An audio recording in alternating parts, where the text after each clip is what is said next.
Hello and welcome to another episode of Dark Dialogue Shadow Chat Sessions. I am your host, John, and my co-host is going to need a minute for whatever reason. I don't even understand why that's funny, but apparently it is. So, yeah, Brady. You ready to try this again? Not quite? Okay.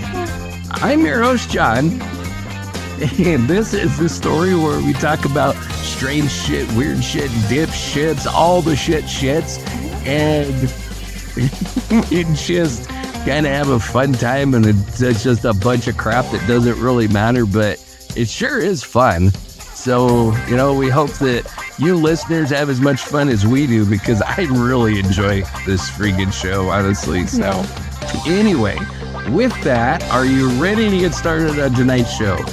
Right. All right, you ready for a strange headline segment? Yeah.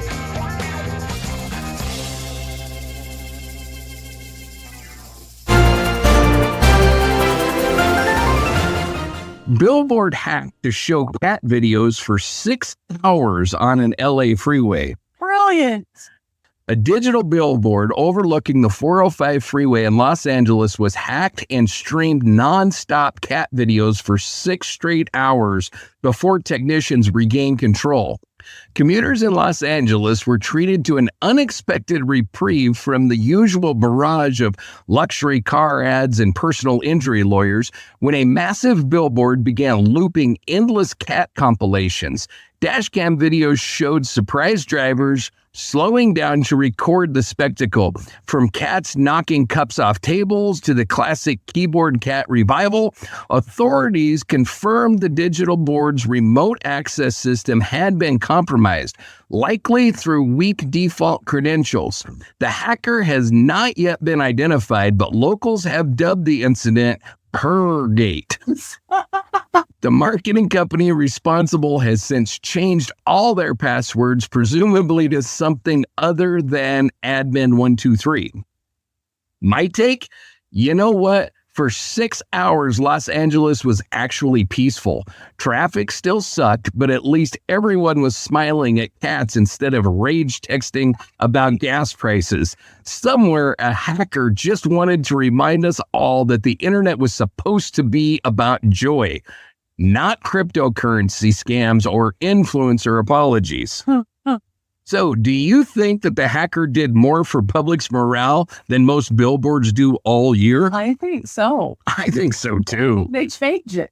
I know. I mean, I think this was brilliant. If you're gonna be a Joy. if you're gonna be a criminal, do something cool like this, Bring us joy. So, if a billboard has to be hacked, shouldn't it always be for cats? Yes. I don't know. I think dogs. I'm a dog person, but yeah. I'm with you. So what are the odds this becomes a Netflix documentary called Meowtrix, Code of the Cat? No, Purgate was better. You like Purgate better? Okay, so you ready for a conspiracy corner? Yeah. Operation Snow White, Scientology's infiltration of U.S. agencies.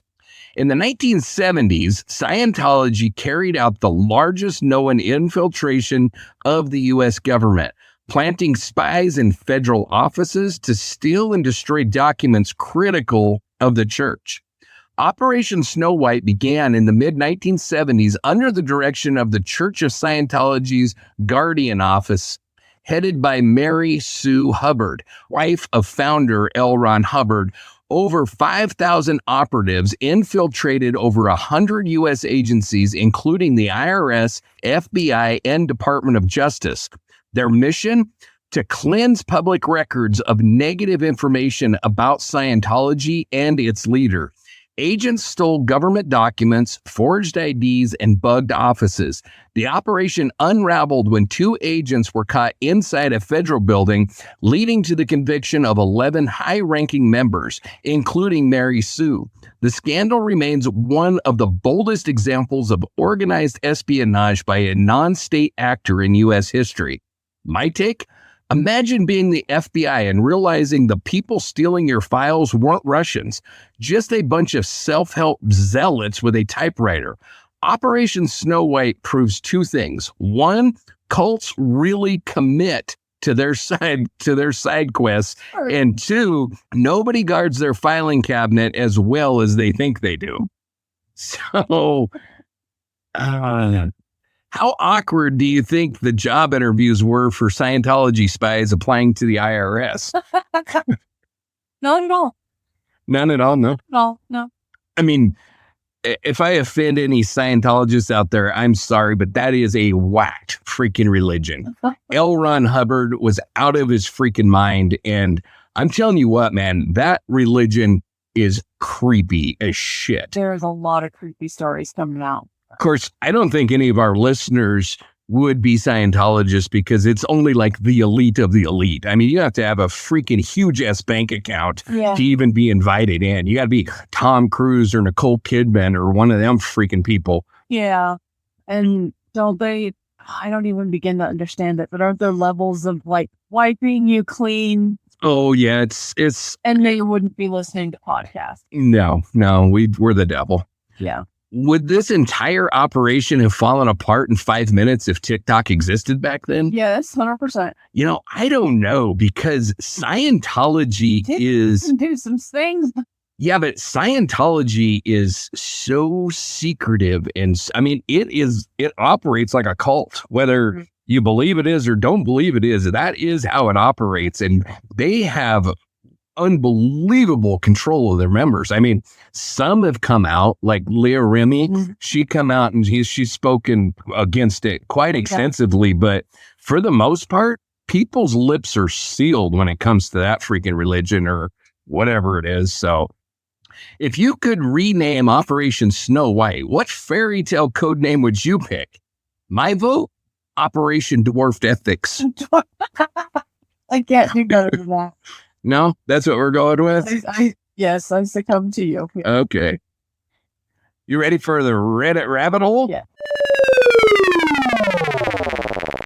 AI can read your mind theory. Users across Reddit claim that they're receiving ads for things they've only thought about but never searched, leading to theories that AI systems can read subconscious cues. The viral thread on our productivity cafe began when one user described getting an ad for a keyboard wrist rest minutes after merely thinking about buying one. Dozens replied with similar stories, from being served ads for a specific meal that they'd craved or seeing vacation spots that they daydreamed about. Theories ranged from advanced neural network prediction models to devices listening through background app permissions. Experts chimed in explaining that data aggregation, location, micro movements, browsing history can easily simulate psychic precision. But many users weren't convinced, arguing no algorithm should know their snack cravings before they do. My take, if AI can really read minds, mine's in trouble. Imagine the poor machine trying to parse the chaos of the thoughts like, I wonder if raccoons have favorite garbage flavors, and what's the plural of apocalypse? More likely, it's not reading our minds, just exploiting how predictable we are. Forever, what's the plural of octopus? And there you go. There's another one. So would you rather have AI read your thoughts or your browser history? My thoughts. Yeah, mine too. So is it still targeted advertising if it's psychic stalking? I think it's creepier than that. It's creepy. So how long until Alexa just sighs and says, I already ordered it for you, Angela? It's already happened. Yeah, I'm telling you what, I mean, I think this shit somehow can be real because it happens to me. I'm telling you, like, these ads just show up and it's like, how did you freaking know? Because I haven't said anything and I've only thought about it, and I don't know. They probably actually said, oh, my wrist hurts. So there's a theological argument that, like, Satan if you believe in God and Satan and all that stuff, that Satan can't predict the future. He doesn't know what's coming, but he's so good at like predicting what we're going to do just from what we've already done that he just logically knows the future without knowing the future. Okay.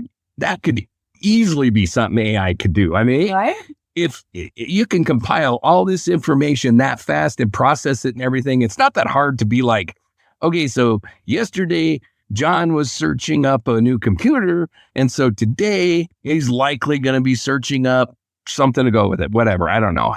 I'm drawing a blank here, but you know what I'm trying to say. Like, it just looks at your behaviors and just says, okay, so usually John makes hamburgers about this time of the month, so probably he's going to be craving a hamburger.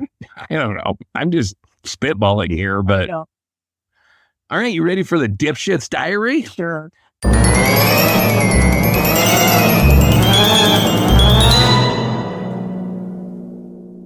Dipshit Diaries. All right, number 1. Burglar stuck in a chimney calls 911 for rescue. In California, a burglar attempting to sneak into a home through the chimney got hopelessly wedged and had to call 911 on himself. Neighbors heard muffled cries around 3 a.m. and thought that it was a cat. Instead, firefighters arrived to find a man dangling upside down inside a narrow chimney shaft. He'd been trapped for hours after trying to Santa his way in. The rescue took nearly 2 hours, requiring dismantling part of the fireplace. He was treated for dehydration, bruises, and, let's be honest, shame. My take? There's breaking and entering, and then there's breaking and bricking yourself. If he wanted to drop in uninvited, there were easier ways, like being an MLM recruiter. Oh, harsh. So, do you think firefighters silently judged him the whole time? Probably not so silently. I bet not so silently either. They were laughing their asses off at this guy. There were probably many pictures. Oh, yeah, for sure. Yeah. So, should Santa Claus press copyright charges? Yeah. I 100% agree. And for the record, don't climb down chimneys. It never ends well unless you're Santa. He's the only one that can get away with that. Only one. And it's like the magic thing where he makes himself skinny and all that. You know, if you're not magic, you're not going to pull it off. Just saying. So is chimney extraction fee going to be a new crime scene surcharge? Should be right there with legal fees. 100%. I believe this guy should get a bill from the fire department for whatever it costs to get his sorry ass out of the chimney, and a bill to rebuild the chimney and everything associated with it. 100%. And I think every criminal should have to pay for catching them. They should have to pay whatever the cops spent by catching their sorry asses. All right, number 2, DoorDash driver demands extra tip at gunpoint. A Washington's delivery driver returned to a customer's home furious over a small tip and demanded more while armed. According to police, the driver delivered food earlier in the evening and then returned hours later with a handgun, insisting the customer, quote, fix that tip. The customer, who happened to be a former Marine, disarmed him before calling 911. DoorDash quickly banned the driver and returned the order, while social media had a field day, dubbing it DoorDash Extreme Edition. My take? Nothing says service with a smile like armed gratuity negotiation. Somewhere, a marketing intern is pitching DoorDash Plus. Now, with adrenaline delivery. So, I mean, how small was this tip to risk prison time? I mean, yeah, what was it, like a penny? 12 cents? Come on. He's a quarter for your trouble. But I got to say, I have thought about this shit with DoorDash, with Uber, with all of these things. I mean, when I was in Denver, there was an Uber driver that shot his passenger. I think the passenger attacked him and he did it in self-defense, but still, I mean, there's a lot of horror stories, like women being raped by Uber drivers and shit like that. And, you know, with like DoorDash and these people that are coming to your house all the time. I don't know, man. It's just, I don't know. I have never once ordered it to my home. I have a lot, but not to my home. When I lived in Colorado, I ordered DoorDash a lot. And also out in the middle of nowhere. No one's coming out there. True. Yeah. But yeah, I have ordered it to hotels though. Should customers start tipping in hugs just to see what happens? Yes. No. I mean, that's Jeremy, and I don't want to. This whole tipping thing has gotten totally out of control. Everybody doesn't deserve a tip. I don't care. Certain professions, I tip waitresses and stuff like that. But I am so freaking sick and tired of the tip screen coming up every time anybody runs my card. Like if I go into a store and the clerk runs my card, it shows up and asks if I want a tip. No, I don't want a tip. They didn't do anything. I mean, they just did their job. That was it. That was all. And they took my money and gave me a product. Why am I no tip? I had to go find the product. Yes, it's insane to me. Everybody has a tip thing come up. Yeah. Drives me crazy. It doesn't. You can't tip people who shop for you at Walmart if you do it. It's like a pickup outside. You can't tip those people. Oh. Those people I would tip. Wow. I didn't realize that. Well, I mean, you can try, but they're not allowed to accept it. Huh? So, yeah. So how long until this guy's story becomes a Lifetime movie called Tipped Over the Edge? It's probably already in the works already. Yeah.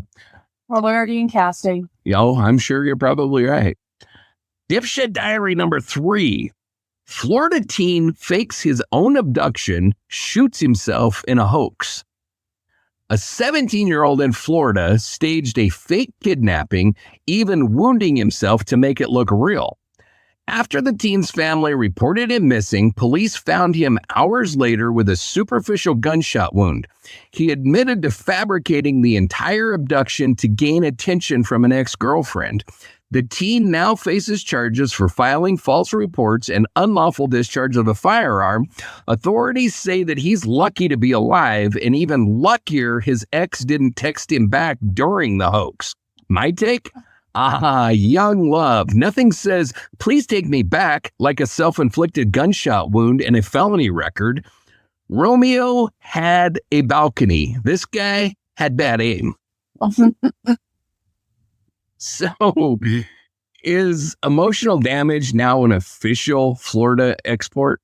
Probably. I think it probably is. I mean, you have to tip for it too. You probably have to tip for it too. So how do you even start explaining this one to your parents? I mean, I got to say, I'm concerned about this kid, and I'm not so sure that we're not going to be doing an episode on him in the future on one of our darker shows, because this is, I mean, to say it's extreme behavior is an understatement. That's on that? Only if you're disagreeing with me, because no, I mean with the listeners. Oh yes, okay, sure. I mean, this is creepy. If you're willing to shoot yourself to get a girl's attention, you are a stalker. I don't give a shit. No, there's a harsher word than stalker. I don't know what it is right now, but I mean, it is weird as shit. Yeah. Should ex-girlfriends have a restraining order and a sarcasm award? I think so too. I mean, not just ex-girlfriends though, boyfriends too.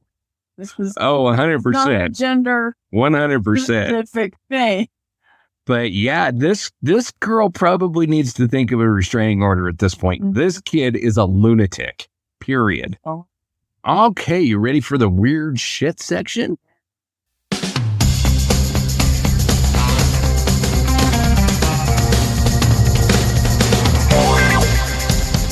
Weird shit. Weird shit number 1. Paranormal. The haunting at the Genesee Theater. During the 2025 Halloween Ghost Walk at Illinois' Genesee Theater, visitors captured what appeared to be a translucent figure of The Man in the Tall Hat, a recurring apparition seen since the 1940s. The Genesee Theater in Waukegan, Illinois is best known for its ornate architecture and live performances, but lately it's been stealing headlines for its ghostly encore acts. During the October 2025 Ghost Walk, several attendees claimed to see a tall, shadowy man wearing an old-fashioned hat moving across the balcony. Video footage showed a hazy, human-like shape drifting near the curtains just before flickering lights sent the crowd into a collective gasp. Local historians say that the man in the tall hat legend dates back to stagehand reports in the 1940s when a worker supposedly fell to his death from the catwalk during a show. Paranormal investigators have since recorded cold spots, footsteps, and the eerie scent of cigar smoke lingering in empty corridors. My take? Because nothing says date night like paying $30 to possibly get haunted by a chain-smoking ghost in formal wear. If the afterlife includes usher duty, count me out. I would actually go on that date. I'm sorry. I know you would. So, would you rather see a ghost or realize you paid for a fake one? I'd rather see one. I would like to see one. I don't know. There's some convincing shit with this story, I gotta say. So, I want to go. Why do ghosts always dress like they're going to a 1940s dinner party? Right? I don't understand that. Yeah, and if he was a stagehand that fell from the balcony, I can almost guarantee he was not wearing a top hat when he was working. So what's up with that? Unless he was like playing with costumes, and that's how he fell. You know as much of the story as I do. True. Why are they always just formal? Exactly. Yeah. If cigar smoking ghosts exist, do we need ghost fire alarms? Probably. I mean, that is a thing, and I have smelled it with pipe smoke, not with cigar smoke. But I have had paranormal smoke smells. Perfume. Yeah, I totally believe it. I've experienced it myself. Same. No, I cannot explain it. Weird shit number 2. DNA confirms a new cryptid bat species in Borneo. Once dismissed as jungle folklore, the woolly-winged bat of Borneo has been confirmed by DNA testing as a new species unlike anything known to science. For generations, villagers near Sabah whispered about bulu sayap, or the bat with furred wings, an odd creature said to have the face of a fox and the flight pattern of a butterfly. In 2025, researchers conducting biodiversity surveys captured a specimen and found its genetic profile didn't match any existing genus. The creature had fur extending over its wings like down feathers, huge reflective eyes, and a shrill call that echoed for miles. Cryptozoologists are now split between scientific excitement and smug self-congratulation. The discovery redefines local folklore, blending myth and biology in one furry nocturnal package. My take? So the cryptid guys finally got one right. Turns out if you look long enough, sometimes the monster is just a weird bat with great hair. Somewhere Mothman is jealous. Dallas Assume commercial. So at what point does a cryptid just become an animal that we haven't found yet? That's the point right there. Yeah. I'm drawing the line.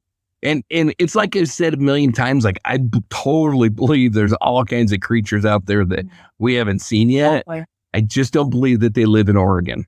So do you think Portland's weird? I know there's definitely creatures in Portland that you make a good point. I stand corrected. Do you think this bat has an agent yet for its inevitable documentary deal?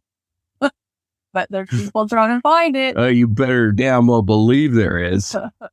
So would the woolly wing bat make a good metal band name or shampoo line? I like the band name. I like the band name too. I can see that if there were album covers still. Right? Exactly. And concert t-shirts and what? 100%. The woolly wing bat. Let's put it on a Dark Dialogue shirt. Perfect. Let's do it. Woolly wing bat. Weird shit number 3. Forest Grove screaming sound returns after 7 years. Took a bro. The infamous high-pitched wail that haunted Forest Grove, Oregon in 2016 has mysteriously returned, baffling residents and scientists alike. Back in 2016, the quiet suburb of Forest Grove made national headlines when residents began hearing an ear-splitting shriek late at night. The sound was described as a dying mechanical animal and could be heard for miles. After weeks of investigation, authorities never identified the source. It simply stopped. But in late 2025, the screams have returned. Audio recordings posted online show the same fluctuating metallic tone. Theories range from industrial equipment malfunctions to underground seismic vents, but others insist it's something else, perhaps natural, perhaps not. The city is again under an eerie, sleepless cloud of confusion. My take? Imagine trying to get some sleep and suddenly the gates of hell decide to rehearse a flute solo outside your window. Oregon's unofficial new state bird is apparently the existential scream. It's woolly wing bat. Maybe it is the woolly wing bat. We've killed 2 birds with 1 stone. So what is up with Oregon? What is up with this shit? It's like Florida. It's the 2 corners of, I realize Oregon's below Washington, but it's the 2 corners of this country are like competing for the craziest shit. Oregon looked at Florida and said, hold my beer. Exactly. So how many nights of that sound before you just start sleeping with noise-canceling headphones and whiskey? 1. Yeah. I mean, when I lived in Montana, I had a freaking screech owl that lived outside my window. Have you ever heard one of them godforsaken critters? Yeah. Yeah. They are the worst. Of course, I've never heard this weird-ass shit, but from what I've experienced, they're awful. I'm going to go look up the sound. I'm sure somebody's probably posted. I'm sure I didn't look it up, but there's videos out there for sure. There's like news coverage of it. Yeah. So would calling Ghostbusters or an HVAC technician be more effective? I was going to say Steve Irwin, but I figured you'd yell it. Steve Irwin, give me a break. Okay. I mean, to delve into the conspiracy corner a little bit, it wouldn't surprise me if it's like some strange government bullshit or something that they're doing and not telling anybody about. I don't know. It's AI. It's like the strange hum in Taos. The same thing. We covered that several episodes ago, but it's the same kind of thing. I don't freaking know. Testing on you to see how you react. Probably. All right. Weird shit number 4. Michigan museum ship records disembodied voices. During the 2025 Michigan Paranormal Convention, ghost hunters aboard the museum ship Styx recorded chilling EVPs, electronic voice phenomena that said, "Still here." Docked in Sault Ste. Marie, the retired freighter Valley Camp has long been a maritime museum honoring Great Lakes sailors. But this August, during an overnight paranormal investigation, guests caught whispering voices on digital recorders. One EVP clearly muttered, "Still here," followed by a faint tapping noise on the hull. Investigators noted that the area corresponds with where 2 crewmen perished in a 1940s boiler accident. Visitors later reported a sense of unease and sudden temperature drops in the lower decks. Scientists call it pareidolia, our brains forcing patterns from static, but believers insist something unseen is calling from below. My take? Nothing says fun vacation like sleeping in a rust bucket whispering ghostly boiler talk at you. Pretty sure if I heard "still here" in the dark, I'd become a human torpedo straight off of that deck. I'm not going to lie, I probably would too. That would creep me the hell out. Yeah. So why do ghosts always choose ships and basements? Never say sunny beaches? Burn. They'll sunburn, They'll sunburn. but they don't drown if they're underwater or what? Okay. So if ghosts can talk through recorders, do they know about podcasts? Yes. Do you think we have listeners on the other I side? hope so. I hope so too. Send me a sign. Send it to her. But don't say still here, because that's just boring. I don't think that's boring at all. That would freak me out. I want him to say something more profound. So not only do you want messages from ghosts, but they have to fit a certain criteria. Well, they have to, if they're listening to the podcast and they're sending us messages, I want something about the podcast. Perfect. I want proof. So would you still pay for a haunted cruise if it came with free breakfast? Yeah. Oh, I know you would. No, I would. Yeah, you'd probably pay double for a haunted cruise. Breakfast. Haunted cruises.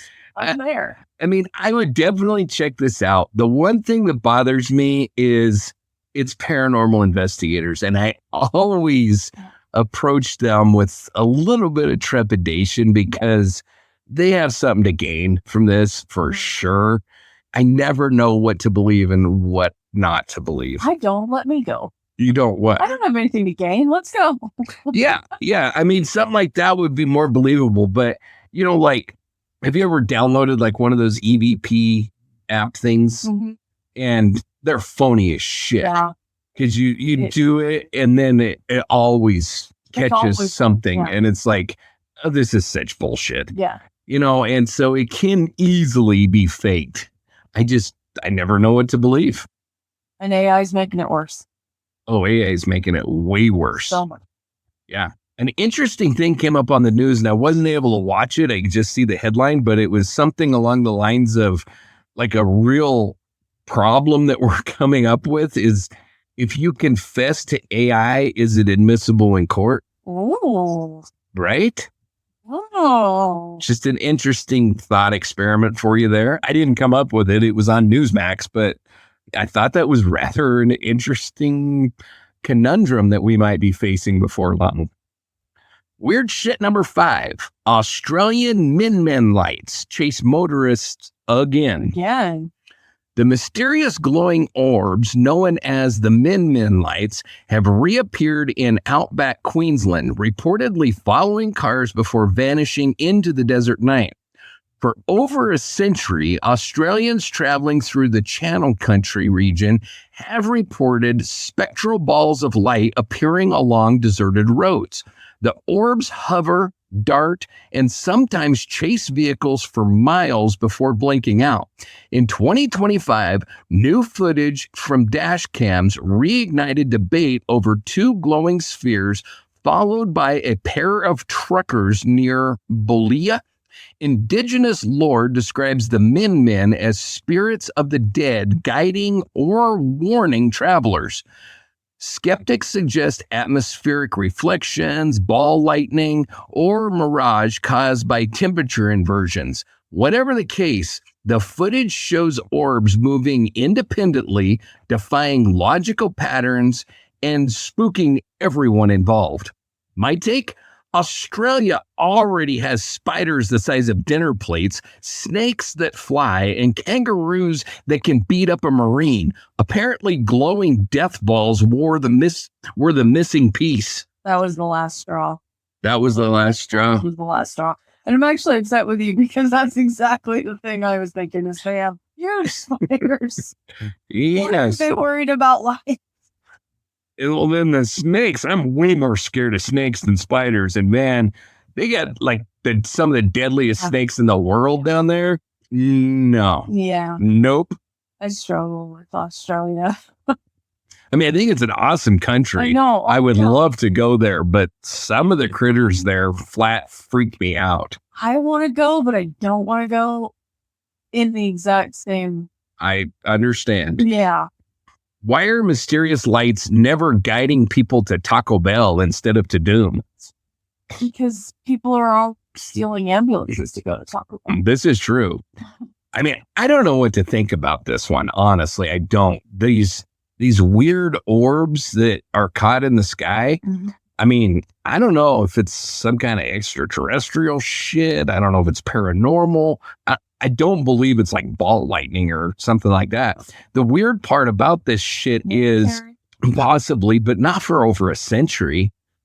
The weird part about this shit is it keeps reappearing in the same places, Skinwalker Ranch and this place in Australia. I mean, it seems to be linked to certain areas and it reappears there over and over again, which really is an argument against it being like, you know, a mass delusion or something like that, especially when it lasts for over a century. Right. I don't know what the hell it is, but I don't believe it's easily explainable away. I mean, you can see videos of these things.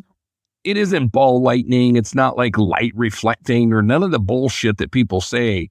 It's something that we don't know or understand. Yeah. I don't know what the hell it is, Probably but not meant yeah. yet. So would you follow a glowing orb if it promised to lead you to free Wi-Fi? I don't need the Wi-Fi. I would just follow it and find out what's happening. I would definitely follow it. You're asking me a lot of questions tonight that you know the answers to. This is true. This is true.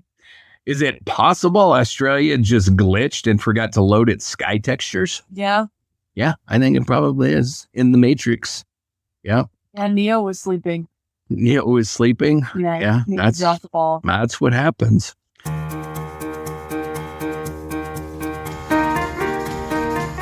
All right, and there is the black screen, which means that's all I put together for us tonight. So do you have anything to add? I do not.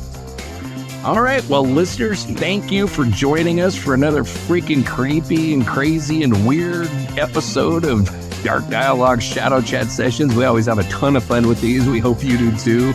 They're a great time. We just talk about a bunch of shit that really doesn't matter, but it is pretty freaking entertaining. And with that said, if you like what we do and how we do it, please give us a like, give us a follow, hit that thumbs up, hit that bell if you're listening on YouTube, leave us a review on Spotify or Apple Podcasts. It really helps the show. Check out our other shows, which you can find all of them on our website at www.darkdialogue.com. And they're on every major platform where you listen to your podcast app. Feel free to reach out to us with case suggestions, to critiques, kudos, all the things. You can send anything to info@darkdialogue.com. If you feel like supporting the show and you like what we do and how we do it, feel free to support us on Patreon or on Ko-fi, or you can subscribe to our Substack at substack.com. And with that, this has been John. Night. Have a wonderful night. Stay safe.